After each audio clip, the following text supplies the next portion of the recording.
Amém? Desvendando os mistérios em seu interior. E o Senhor entregava para ele revelações atrás de revelações, glória a Deus. E enquanto ele escovava os dentes, eu não sei exatamente o que usavam na época, talvez carvão, ou quando ele se assentava para jantar, ou na hora de dormir, ou na hora de levantar. Provavelmente ele orava em línguas para dormir e orava em línguas assim que acordava. Aleluia! A ponto dele dizer, dou graças a Deus que eu oro em línguas mais do que todos vocês. E ele diz, ainda assim, na igreja, quando eu chego, eu já tive o meu tempo de oração no Espírito, orando em línguas. Então quando eu chego na igreja, eu só preciso falar 5 palavras de entendimento, e aí o poder de Deus vem. Por quê? Ele diz assim, no decorrer do texto, eu falo 10.000 palavras em línguas, e ele usa o número 10.000, e você só precisa falar 5 palavras no seu idioma, e o poder descerá. E isso é algo que o Senhor quer derramar nos seus filhos, e não há idade jovem demais para conhecerem o Espírito Santo. Eles não são jovens demais para conhecer o Espírito. Sabe, Justin, meu filho, recebeu o Espírito Santo quando ele tinha aproximadamente 5 anos de idade. A minha filha foi a mesma coisa quando tinha a mesma idade, 5 ou 6 anos. Eu orei por eles e eu disse para eles, este é o Espírito Santo. Este é o presente de Jesus para vocês. Você deseja recebê-lo? Amém? E eles também foram salvos muito jovens ainda. No momento que creram em Jesus, estavam prontos para o Espírito Santo e eu orei por eles. E de vez em quando a Jéssica ainda era pequena, e o Justin também, não muito tempo atrás, eu os observava mexendo os seus lábios. Por exemplo, quando a Jéssica estava brincando com seus brinquedos, e o próprio Justin me contou que na escola, certa vez ele estava sentindo que estava numa situação difícil acontecendo ao seu redor, ele estava um pouco estressado, sentindo dificuldade, e o que você fez? Eu comecei a orar em línguas baixinho. E eu disse, você sentiu dentro de você que estavam desatando os nós?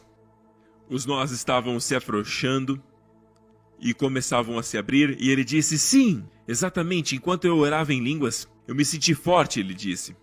Então, os meus 2 filhos foram apresentados ao Espírito Santo muito jovens. E eu os entreguei ao Espírito Santo muito cedo porque eu sabia disso, que o Espírito Santo os ensinaria todas as verdades, que ele os ensinaria e os guiaria em toda a verdade. Algo que eu não posso. Eu posso falar algo para eles, mas é o Espírito Santo que traz a verdadeira influência. É o Espírito Santo que os inspira, que pode os impactar. Amém? E os ensina de dentro para fora.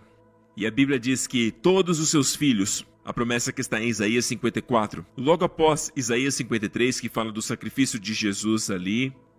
Então a promessa em Isaías 54 diz, todos os seus filhos serão ensinados do Senhor.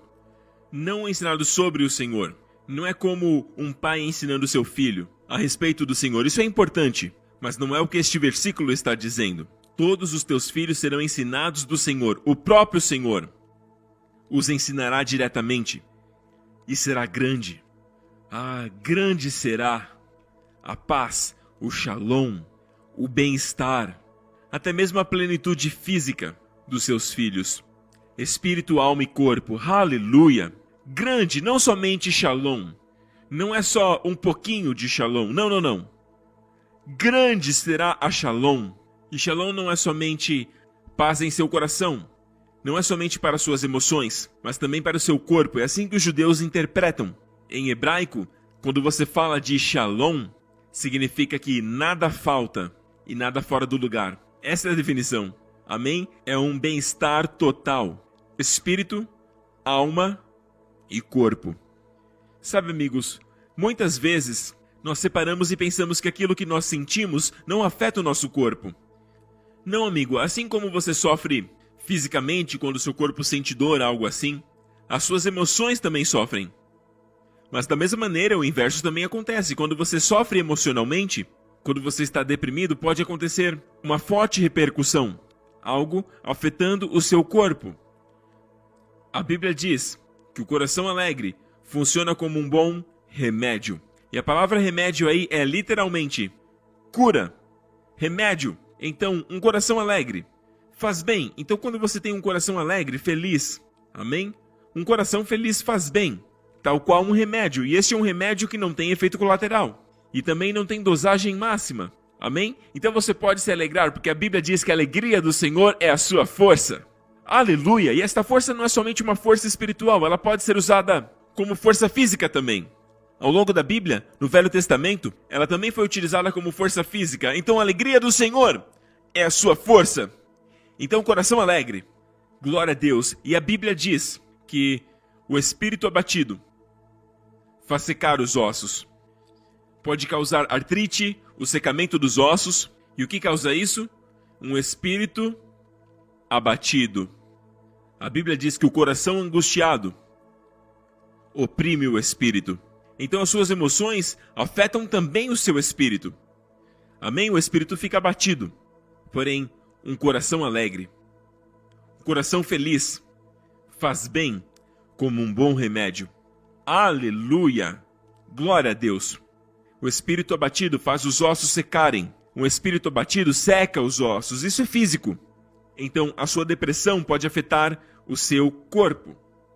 Amém? Então vamos nos alegrar, amém? Sabe, a Bíblia fala sobre os relacionamentos familiares e Paulo fala em seus escritos, em suas cartas, onde ele elucida mais detalhadamente sobre laços familiares, em especial em Efésios. E Efésios é considerado pelos estudiosos como o mais ou um dos mais espirituais livros de todos os quais Paulo escreveu.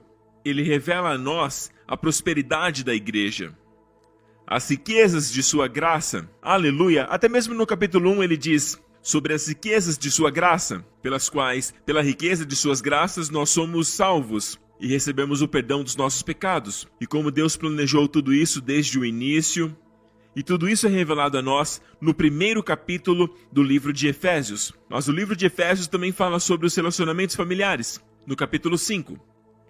E no meio disso, ele fala que não somente você morreu com Cristo na cruz, mas você ressuscitou dos mortos com Cristo e você se assentou com Cristo nos lugares celestiais.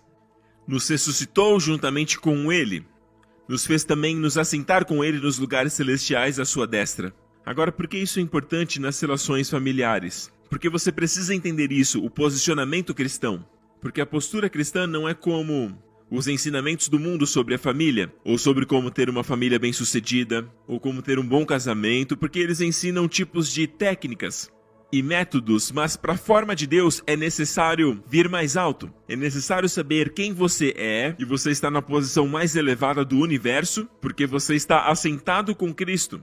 Amém? Você está com Cristo nesta posição, e você é celestial, você é um ser celestial. E a partir deste posicionamento você desce um degrau para os relacionamentos humanos.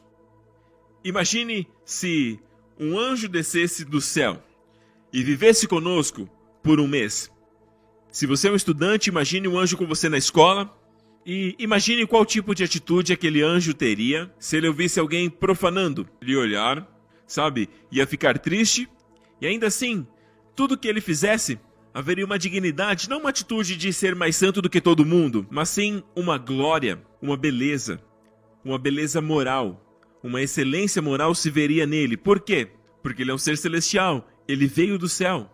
Então, quando pensamos em alguém que vem do céu, qual é o comportamento desta pessoa? Em termos de seu caráter moral, em relação aos seus relacionamentos com os outros.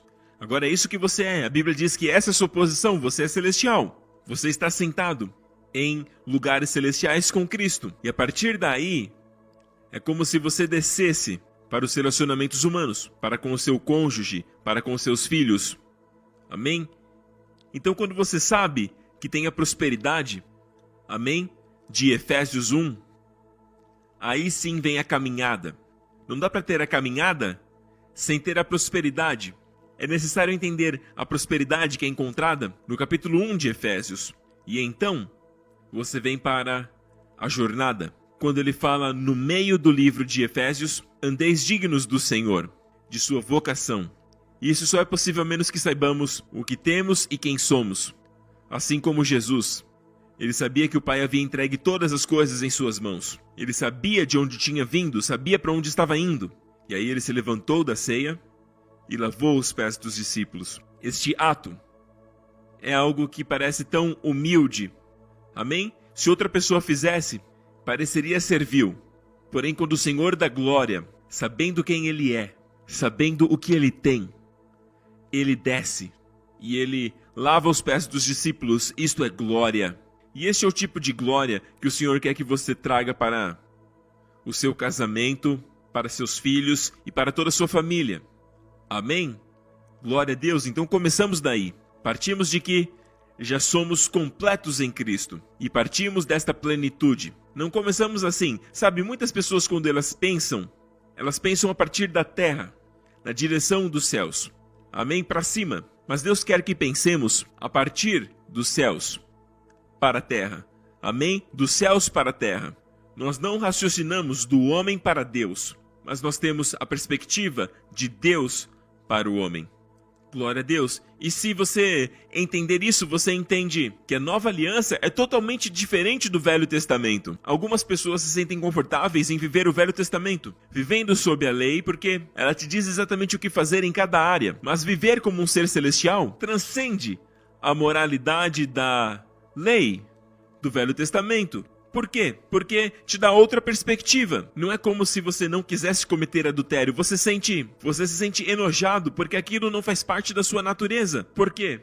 Você é do céu, aleluia, e está sentado com Cristo em lugares celestiais. O pensamento de roubar nem vem na sua mente, porque você é ricamente suprido em todas as coisas. Porque o Senhor quem te supre, Ele é seu pastor e nada você tem falta, aleluia. Amém? Glória a Deus, tudo pertence a você, aleluia.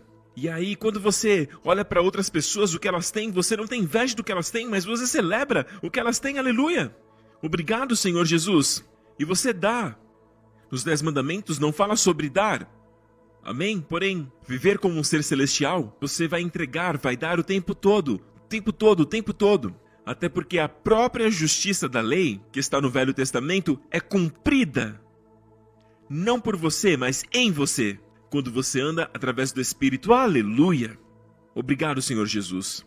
Amigo, este é o caminho que o Senhor deseja que nós andemos, especialmente agora, durante este tempo que estamos passando, e certamente que a sua família seja batizada no Espírito Santo. Muitos de vocês têm se juntado a nós nesses anos durante a pandemia, mas ainda não foram batizados pelo Espírito Santo. E novamente eu repito, uma coisa é ser salvo, e se você olhar para João 20, você verá que os discípulos, e naquele momento havia apenas 11 porque Judas havia se enforcado, e eles tiveram um encontro com Jesus exatamente naquele dia, na noite de quando Jesus ressuscitou dos mortos. Amém? Na noite daquele dia, Jesus apareceu a eles, no meio deles, e ele disse assim, que a paz esteja convosco.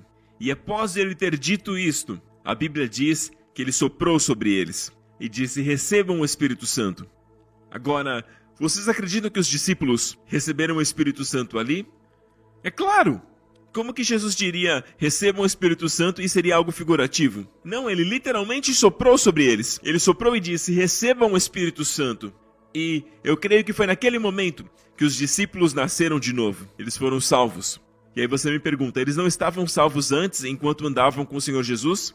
Enquanto andavam por todos aqueles vales, vilas e todos os lugares que foram com Jesus? Não, naquele momento eles eram discípulos, eles eram seguidores de Jesus. É como um discípulo de um rabi.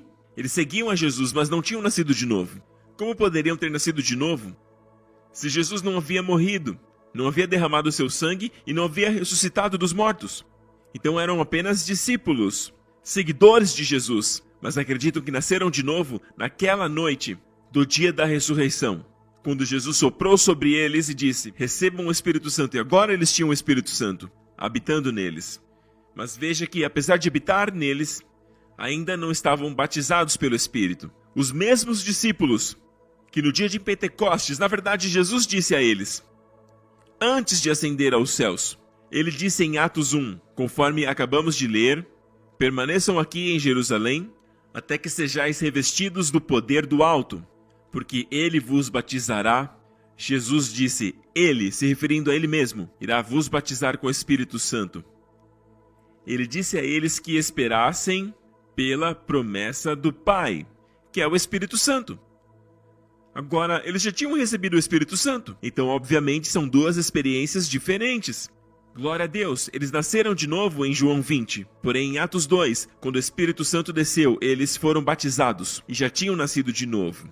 Todos os 120 no cenáculo já eram salvos. O Espírito Santo já habitava na vida deles. Porém, no dia de Pentecostes, todos foram cheios do Espírito Santo.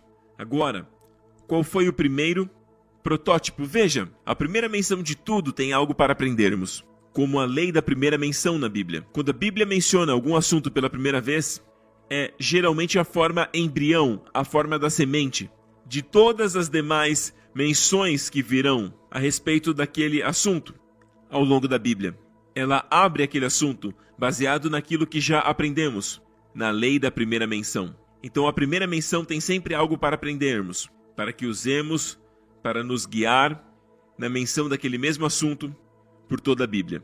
Ok? Então vemos que exatamente o primeiro batismo do Espírito Santo, no dia de Pentecostes, que eu creio ser o nascimento da igreja. Amém? Agora, para os discípulos, quando Jesus ressuscitou dos mortos, aconteceu na festa das primícias, o dia da ressurreição. Os judeus chamam de festa das primícias. Amém? E foi naquele dia que os discípulos nasceram de novo, quando receberam o Espírito, no sentido dele habitar neles. Porém, 50 dias após isto, no dia de Pentecostes, eles receberam o batismo com o Espírito Santo. Aleluia! Aleluia! Agora, eles não têm somente o Espírito da forma que eu ilustrei agora há pouco. Agora, eles estão no Espírito, batizados no Espírito Santo. E esta foi a primeira menção, então vamos analisá-la. Como sabemos que foram batizados, que foram cheios do Espírito Santo? A Bíblia nos diz: todos eles foram cheios do Espírito Santo. O texto poderia parar aí, não poderia? Não, mas ele continua a dizer, e começaram a falar. Mas quem falou? O Espírito Santo falou? Não, eles falaram. Muitas pessoas entendem errado, eles acham que falar em línguas é como: eu vou esperar o Espírito Santo falar na minha boca. Eu estou aqui esperando. Não, leia bem, não diz que eles estavam cheios do Espírito Santo e que o Espírito Santo falou em línguas. Não diz isso. O texto diz que eles estavam cheios do Espírito Santo e eles começaram a falar em outras línguas, conforme o Espírito os capacitava. Então o Espírito capacita, mas é você que tem que dizer. Você tem que abrir a boca. Você tem que permitir que as palavras saiam da sua boca. Às vezes oramos para que a pessoa seja batizada e elas ficam esperando. Não, Deus não quer que você seja alguém passivo. Quando você é passivo, você pode involuntariamente dar lugar a um espírito maligno. Não permita que a sua mente esteja passiva. Não se permita ser alguém passivo, amém? Amém? Então, seja alguém ativo. E quando o Espírito Santo vier sobre você, sabe, tem uma diferença. Quando um espírito maligno possui alguém, ele controla aquela pessoa. Ele dirige a pessoa. Faz com que a pessoa realize coisas que não quer. Faz ela pensar coisas que não quer pensar. E até mesmo dizer coisas que ela não quer dizer. Faz sentir coisas que ela não quer sentir. E é ele quem comanda, é ele quem guia, é ele quem dirige. A Bíblia diz que aqueles que são guiados pelo Espírito de Deus, estes são os filhos, porque é o Espírito quem guia. E como você guia uma criança? Pela mão. Amém? Então ele nos guia pelo coração. Ele nos guia através da paz ou pela ausência da paz. Ele nunca te possui, ele nunca te controla para fazer algo contra a sua vontade. Deus respeita a sua livre escolha. Se ele não respeitasse isso, o mundo inteiro já estaria salvo. Deus diria: o meu poder está sobre você. E ele te forçaria pelo seu poder. Quem pode contra o poder de Deus? Na verdade, Deus teria impedido Adão de comer daquele fruto. No momento que Adão estava prestes a pecar, esticando a sua mão para pegar aquele fruto, Deus poderia tê-lo impedido com seu grande poder? É claro que sim. Mas ele não estaria respeitando a livre escolha que ele nos entregou. Amém? O livre-arbítrio é algo que Deus respeita. Mas lembre-se sempre disso. O resultado da sua escolha é algo imutável. Eu sempre digo isso. Se você quiser colocar o dedo no fogo, você diz: eu escolho colocar o meu dedo no fogo. Isso você pode, mas você não pode escolher não se queimar. O resultado da sua escolha você não pode controlar. O Senhor diz: o resultado do pecado é a morte.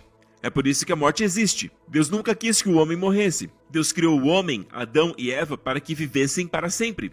Mas Deus os alertou sobre a consequência, se vocês escolherem a árvore errada, e essa é a razão pela qual o Senhor colocou aquela árvore bem no centro do jardim do Éden. Se tudo que houvesse ao redor fosse bom e Deus disse, escolha, como você exercitaria a livre escolha se tudo ao seu redor é bom? O livre-arbítrio e o seu amor pelo Senhor só pode ser visto quando Deus coloca algo no centro, da qual o próprio Deus plantou, assim como ele fez com todas as outras plantas e árvores. Deus ordenou. E foi assim que ele plantou. Amém? Então aquela árvore veio dele. Ela não veio do diabo. E ainda assim Deus disse que não era bom para o homem. Ele disse, isso é para que reconheçam a minha soberania. Amém? Sobre você. Para reconhecer. É criação do seu Senhor. Amém? E que sua vida é uma vida de dependência de mim. Uma vida de obediência a mim. Esta é sua vida. Amém? Mas ao invés o homem se rebelou contra Deus. Eles se rebelaram porque havia uma escolha. Aquela árvore estava ali para dar a eles uma escolha. Mas não é possível escolher os resultados.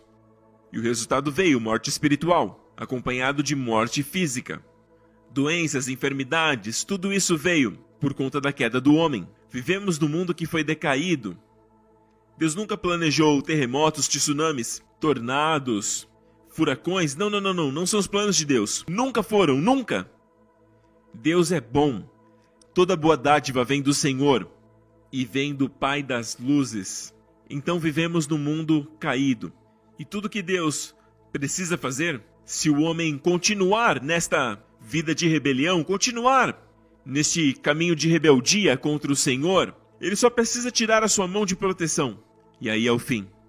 Mas na língua hebraica, no idioma hebraico, muitas vezes eles atribuem a Deus como se Deus fizesse diretamente, mas na verdade ele apenas permitiu. No texto original, geralmente diz que Deus permitiu. O Robert Youngs, da versão Youngs da Bíblia, ele diz que nos lugares onde diz que Deus fez com que algo mal acontecesse, não está na forma causativa, mas na forma permissiva. Deus só precisa tirar a mão e é o fim. Então Deus permite coisas, amigo. A escolha é sua. Quando você ora para o Espírito Santo, você começa a falar. Você fala primeiro e aí o Espírito Santo vai te capacitar. E aí você começa a fluir na linguagem do Espírito Santo, onde o diabo não pode entender, onde ele não pode barrar, porque ele não entende nada do que você está dizendo enquanto ora. Amém? Então, quando você começa a falar em línguas, você começa a falar. Amém? Deus faz assim. Quando o sacerdote, que carregavam a arca no Rio Jordão, apenas quando os seus pés tocaram o Rio Jordão, o rio se abriu. Amém? Não antes do sacerdote ter um passo de fé. Somente quando pisaram, o rio se abriu. O Rio Jordão. Ok? Então é a mesma coisa. Você deve falar. Eles começaram a falar em outras línguas, conforme o Espírito os capacitava. Aleluia! Quando eu orar por você no final da pregação, e eu quero que você receba isto, eu quero apenas te encorajar a receber o batismo do Espírito Santo se você ainda não recebeu. E se já teve essa experiência no passado, você precisa apenas começar a falar no Espírito novamente. No mesmo livro de Efésios, no capítulo 5, antes de falar dos laços familiares, esposas, maridos, amém, filhos, ele fala sobre estar cheio do Espírito Santo. Vamos ler este versículo. Não vos embriagueis com vinho, no qual há dissolução, mas enchei-vos do Espírito, falando entre vós com salmos, entoando e louvando de coração ao Senhor com hinos e cânticos espirituais. Agora, esta palavra aqui, enchei-vos do Espírito, no grego, está no presente passivo. Não está na voz ativa, mas está na voz passiva. Então, em outras palavras, permita-se ser cheio pelo Espírito Santo constantemente. Amém? Como você faz isso? Sendo cheios, sempre se enchendo. Permita-se ser cheio do Espírito Santo. Mas como fazer isso? Vírgula, o próximo versículo diz, falando. Agora este falando está no presente ativo. Ou seja, a sua parte é começar a falar. Sabe, toda vez durante o dia que você se sente triste, se sente para baixo ou sente que está sob ataque, amém? Ou você sente que você precisa da intervenção de Deus de alguma forma, você pode orar. Glória a Deus, apenas comece a falar. Salmos, hinos, veja que isso é para alegrar o seu coração. Amém? Um coração alegre, um coração feliz, um coração contente. Amém? E canções espirituais, isso é em línguas. Paulo disse, eu oro com entendimento e oro no Espírito. Então o contexto está muito claro, ele está falando de orar em línguas. Amém? Comece a falar. Amém? Todos aqueles que recebem o batismo com o Espírito Santo, no Novo Testamento, no livro de Atos, leia com atenção. Você percebe que eles receberam e começaram a falar em línguas. É uma experiência subsequente. Paulo, certa vez, passou pela cidade de Éfeso e encontrou alguns discípulos, pessoas que criam em Jesus Cristo. E sabe quando você olha para as pessoas e vê que estão chateados, desanimados, entristecidos, você percebe que não há uma luz saindo da vida deles, eles estão com cara de derrotados e você olha e fica pensando, e Paulo deve ter pensado assim, eu presumo. E ele olhando, ele viu 2 discípulos. E ele perguntou, vocês já receberam o Espírito Santo? E eles disseram, nós nunca nem ouvimos que havia um Espírito Santo. E Paulo perguntou, como vocês foram batizados? Ele se referia ao batismo de João. E a Bíblia diz que eles eram discípulos de Jesus, então eles eram salvos. Então Paulo impôs as mãos sobre eles. E a Bíblia diz que eles começaram a falar em línguas e profetizaram. Então, em dado momento, Paulo pergunta, vocês já receberam o Espírito Santo? É claro que havia algo que ele podia perceber, que eles eram cristãos, mas não estavam cheios. E aí quando ele fala isso, ele ora por eles para receberem, e eles começam a falar em línguas e a profetizar. E ambos estavam divinamente inspirados, amém? Então, aqui em Efésios, Paulo estava exortando pelo Espírito para que se permitissem ser cheios do Espírito. Como? Falando, esta é a parte ativa, é assim que você é cheio. Falando em línguas, cantando canções espirituais, cantando salmos, cantando hinos, amém? Com um coração alegre, glória a Deus. E então, 3 versos depois, ele começa a exortar sobre relacionamentos familiares. O que isso quer dizer? No livro de Efésios, quando ele fala sobre família, é a parte mais exaustiva, é boa parte do livro. Ou seja, quer dizer que você precisa estar cheio, constantemente cheio do Espírito Santo, antes de ser bem-sucedido nos relacionamentos familiares. E para fechar, vamos ler 2 Timóteo 1. Diz assim, por esta razão te admoesto que reavives o dom de Deus. Reavives o dom de Deus que há em ti, pela imposição de mãos. E a palavra dom de Deus aqui, alguns dizem que aqui é o Espírito Santo. Não é o Espírito Santo, porque quando ele se refere à pessoa do Espírito Santo, a palavra utilizada é a palavra doria. Como falamos há pouco, amém? Sobre a casa de Cornélio. Eles perceberam que eles receberam o doria do Espírito Santo, ou seja, o dom do Espírito Santo. Mas aqui não é doria, é a palavra carisma. E carisma é utilizado em 1 Coríntios 12, para descrever os dons do Espírito Santo. Amém? O dom da palavra de sabedoria, o dom de cura. E todos estes dons são a palavra carisma, são dádivas da graça. Dádivas da graça. Literalmente, se você estudar a palavra carisma, significa um dom que é totalmente imerecido. Não é porque eu mereço que este dom flui. Não. Amém? Foi pago por Jesus. Lá na cruz, glória a Deus. Na verdade, Jesus disse, se alguém tem sede, venha a mim e beba. Quem crer em mim, como diz a Escritura, do seu interior fluirão rios de águas vivas. Rios de águas vivas. E isto ele disse com respeito ao Espírito. Porque o Espírito ainda não tinha sido dado. Por quê? Porque Jesus ainda não tinha sido glorificado. Mas agora Jesus já foi glorificado. Aleluia! E nós continuamos sendo cheios. E estes rios de águas vivas fluem em nós. E nós avivamos. O texto diz, reaviva o dom que é em ti. Como nós fazemos isso? A palavra, na verdade, significa abanar as chamas. Por exemplo, quando você faz churrasco e você abana com algo como um leque, e as chamas se avivam, aleluia! Glória a Deus, aleluia! E o fogo ressurge e ele cresce, aleluia! Amém? Então este carisma está aí, talvez adormecido, amém? Mas eu vou te abanar agora. Abana em chamas, essa é a sua parte. Você abana, e você não abana o Espírito Santo, você abana o dom, e é apenas um dom. Que a iniciativa parte de você. Os outros dons, como palavra de sabedoria, o dom de operar milagres, eles não podem ser abanados. Exceto por este dom. Você abana em chamas o dom de Deus. E aí estes rios vão começar a fluir. Pois, veja que esse pois se refere ao versículo anterior. Pois Deus não nos deu espírito de covardia, mas de poder, de amor e de equilíbrio. Então note que a forma que podemos abanar este espírito de poder, de amor e de equilíbrio é através do reavivamento do dom de Deus. E o único dom que você opera por vontade própria é o dom de línguas. Amém? Quando você recebe o batismo do Espírito Santo, e esse dom é uma ignição de todos os outros. Veja esta ilustração do Manorá. Este é um Manorá de 9 ramos. Sabe quantos dons são mencionados na Bíblia? 9. Sabe quantos frutos do Espírito são mencionados na Bíblia? 9. Então os judeus chamam de Manorá do Hanukkah, Hanukkah Menorah. Mas você já percebeu que se perguntar para eles, eles vão te dizer que eles utilizam a vela do meio, a central. Amém? A que está no meio. E ela é chamada de sétima lâmpada. Ela é acesa e eles acendem as demais com ela. Eu creio que isso tem a ver com falar em línguas. Quando você fala em línguas, você acende os demais dons do Espírito na sua vida. Amém. Glória a Deus. Eu quero compartilhar rapidamente um artigo que saiu no The New York Times, em 7 de novembro de 2006, com o título Um olhar neurocientífico de falar em línguas.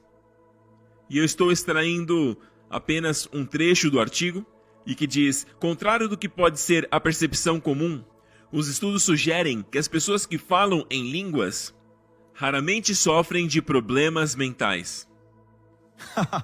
Uou!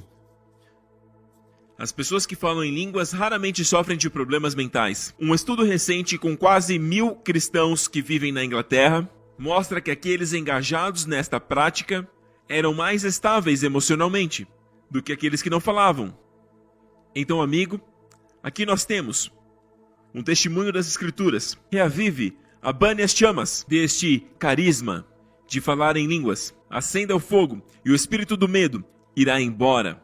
Amém? E ao invés disso, você terá rios de poder, de amor e de equilíbrio. Uou, amém! Precisamos disso todos os dias. Não somente amor, mas poder. Você pode até amar, mas sem poder. Amém? Para trazer uma intervenção divina naquela área. Então os dons do Espírito são este poder, glória a Deus, e o amor, e o equilíbrio que todos nós necessitamos, aleluia. Então eu vou orar para que você receba o batismo com o Espírito Santo se você ainda não recebeu. Glória a Deus. Amém? Fique de pé agora, onde quer que você esteja. Jesus disse que quando uma criança pede ao seu pai por pão, o pai lhe daria uma pedra? E se acaso pedir por peixe, o pai lhe daria uma serpente? Claro que não. Quanto mais o vosso Pai Celestial vos dará o Espírito Santo para aqueles que o pedirem. Ou seja, você não vai receber uma cobra, que é um espírito maligno. Quando você pede ao Pai em nome do Senhor Jesus Cristo, pelo batismo do Espírito Santo, você não receberá nenhum outro espírito. Deixa eu orar. Neste momento, fique de pé. Aleluia. Amém. Lembre-se disso. É um dom. E um dom é recebido pela fé. Então, se é isso que você deseja, onde quer que esteja, levante suas mãos. Amém? E diga assim depois de mim: Senhor Jesus Cristo, eu te agradeço pela sua promessa, que o Senhor me batizaria com o Espírito Santo e com poder. Então, neste momento, em nome do Senhor Jesus, Deus Pai, me batize com o Espírito Santo, para transbordar, no nome do meu Senhor Jesus Cristo. Amém. Seja cheio com o Espírito Santo agora, no nome do Senhor Jesus Cristo. Agora, amigo, é com você agora. Glória a Deus. Não resista, relaxe. Comece a falar pela fé. Glória a Deus. O Espírito Santo não vai te possuir e não vai te forçar a fazer nada. Você precisa cooperar. Comece a falar em línguas agora.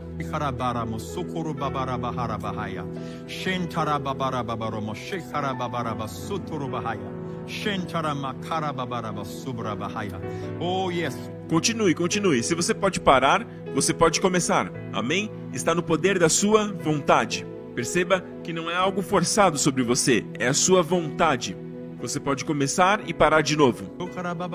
Você pode cantar e parar. Se você orar assim o dia inteiro, esses rios de poder, amor e equilíbrio fluirão de você. E você também vai estar intercedendo pelas coisas que você nem sabe. Mas o Espírito Santo sabe, e ele sabe exatamente qual é a necessidade. E ele sabe exatamente como suprir.